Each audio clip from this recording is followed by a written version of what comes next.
পাত্রীপক্ষের সামনে বসে আছি। সামনে আনা হলো পাত্রীকে। পাত্রী দেখে সবাই অবাক। পাত্রীর এক পায়ে সমস্যা আছে। খাবার সামনে। পাত্রী দেখে খাবার কেউ মুখে দিল না। পাত্রীপক্ষের বুঝতে আর বাকি রইল না যে পাত্রী আমাদের পছন্দ হয়নি। আমি ইশারা দিয়ে খেতে বললাম।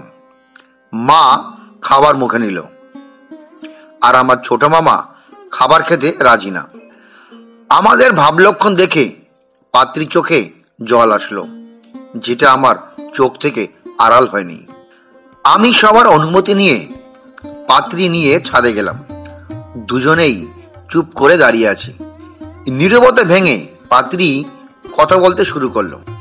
চোখের জলে কাজল গলে গিয়েছে, কিন্তু নিচে পড়তে পারছে না। মেয়েটির আটকে রাখার আপ্রাণ চেষ্টায়।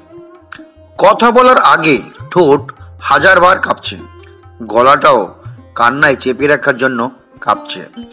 আমি মেয়েটাকে পর্যবেক্ষণ করছি। দেখুন, আমি জানি এইবারেও আমি রিজেক্টেড হব। এই পর্যন্ত আমাকে 28 বার রিজেক্ট করা হয়েছে। কি কি রান্না করতে পারেন? জি, বলছি আপনি কি কি আইটেম রান্না করতে পারেন? মানে আমি অনেকটা ভোজন রসিক মানুষ, তাই জিজ্ঞেস করছিলাম। আর কি রান্না করতে পারেন? মেয়েটা কিছুটা অবাক হয়ে বলল, জি, আমি সব ধরনের রান্না পারি। ইভেন আজকে আপনাদের দেওয়া খাবারগুলো আমার নিজে হাতে বানানো।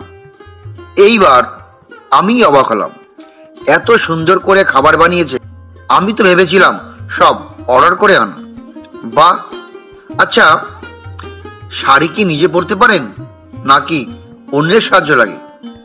এইবার কিছুটা লজ্জা পেয়ে গেল। জি পারি, কিন্তু কুচি ঠিক করার জন্য কারো হেল্প দরকার হয়। Very good. আচ্ছা, আপনার নামটাই তো জানা হলো না। ছন্দা।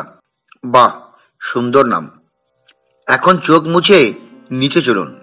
আর হ্যাঁ, কাজল যেন মুছে না যায়, সাবধানে।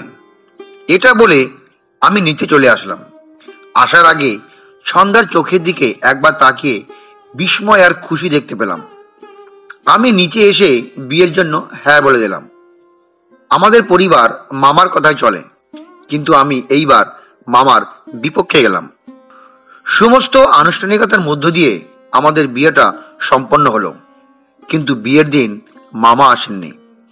বিয়ের দিন ছন্দা আমাকে জিজ্ঞেস করলো, আচ্ছা, আপনি আমাকে বিয়ে করলেন কেন? করুণা করেছেন? আমি ছন্দার দিকে তাকিয়ে একটু মুচকি হাসলাম। আচ্ছা, আমাকে এমন একটা মানুষ দেখাও যে সব দিক থেকে পারফেক্ট। পারবে দেখাতে? না, কিন্তু কিন্তু কি? প্রতিটি মানুষই কোনো না কোনো দিক থেকে অপূর্ণ। কেউ পারফেক্ট হয় না, শুধু অ্যাডজাস্ট করে চলতে হয়।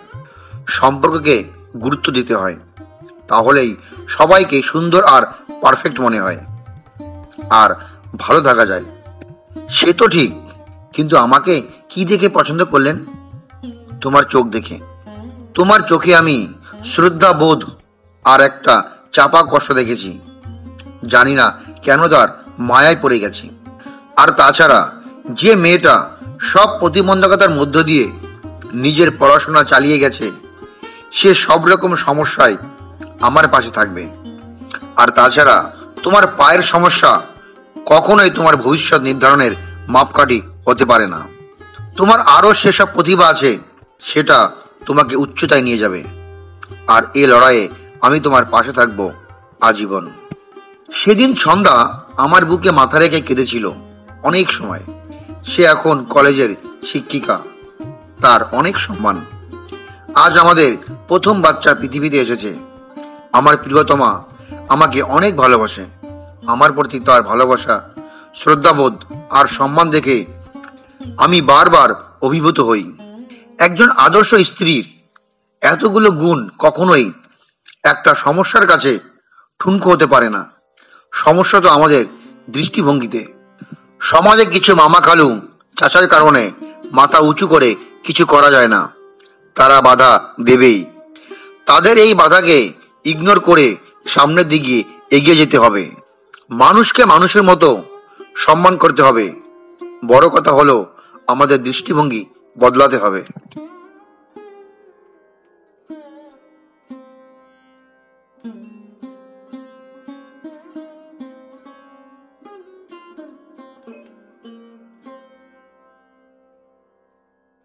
অনিরুদ্ধ